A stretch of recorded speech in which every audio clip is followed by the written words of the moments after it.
The story begins in Steve Rogers' apartment right as he wakes up. He was now old, and the effects of the super soldier serum had worn off. He was just a regular man now. His wife, Rosa, brings him coffee in bed and is acting extra nice today, hoping that maybe Steve would forget that today is August 13th. But Steve didn't forget. It's all he could think of. He goes outside and walks among the crowded streets. While some people still recognize him after all this time, he meets his old friend Luke Cage, who greets him and says they need to hurry because Matt was waiting for them in the park. Luke Cage used to be indestructible, but now his impenetrable skin was causing him more trouble, and he was barely able to move and needed a prosthesis to live his life normally. The three of them talk about the government and how corrupt it has become over the past few years, with daily curfews even though Hydra wasn't a threat anymore. Later at home, Steve cooks a delicious dinner for his wife, while she watches a documentary on TV. The documentary tries to paint the Red Skull in a good light, saying that he actually tried to take down Hitler and was trying to do the right thing.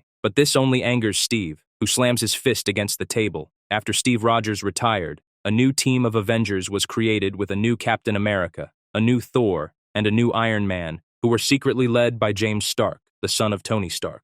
James was being helped by Kyle Jarvis, who took care of him ever since he was a little boy right after his parents were killed. The next day, Steve Rogers and James Stark were both invited to give an interview and talk about the Red Skull. Steve was appalled by the new documentary that was airing on TV and says that the Red Skull was a monster. But James contradicts him, saying that he and his father painted the world as black and white, heroes and villains, but this only brought them H-Day. H-Day was a national tragedy that happened in Boston when many people lost their lives, including many of the heroes. The Avengers were fighting Ultron, who was able to take control of the Hulk and forced him to level almost an entire city. Rogers leaves the interview after a heated debate with James, but he can't help but relive the events from that awful day. When he and the other heroes arrived in Boston, the city was partially destroyed, and the devastation was catastrophic. They find Spider-Man barely alive, who tells them that he managed to save his aunt and wants the Avengers to look after her after he dies. But Rogers got lost in his thoughts and completely lost track of time.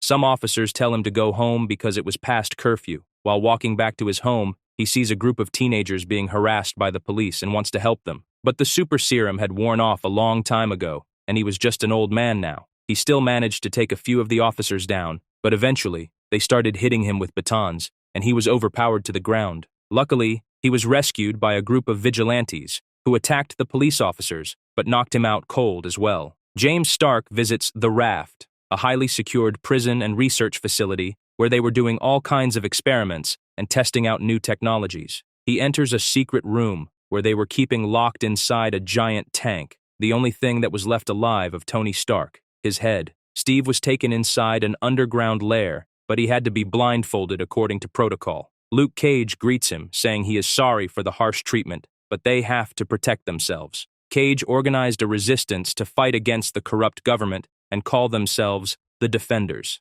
He says the government and S.H.I.E.L.D. are hiding the truth from people, and that the new Avengers are attacking other countries overseas. He wants Rogers to be a part of the resistance and lead the fight, offering him the super soldier serum and a chance at becoming Captain America once again. Cage doesn't want Rogers to just be a simple soldier. He wants him to be the face of the resistance and gather support from the public. Steve accepts, but before starting the process, he calls his wife Rosa and tells her he won't return home for a few days because there is something he needs to do. Steve Rogers stepped inside the machine, and once again, like many years ago, he stepped out as Captain America and says he's going to assemble the Avengers once again.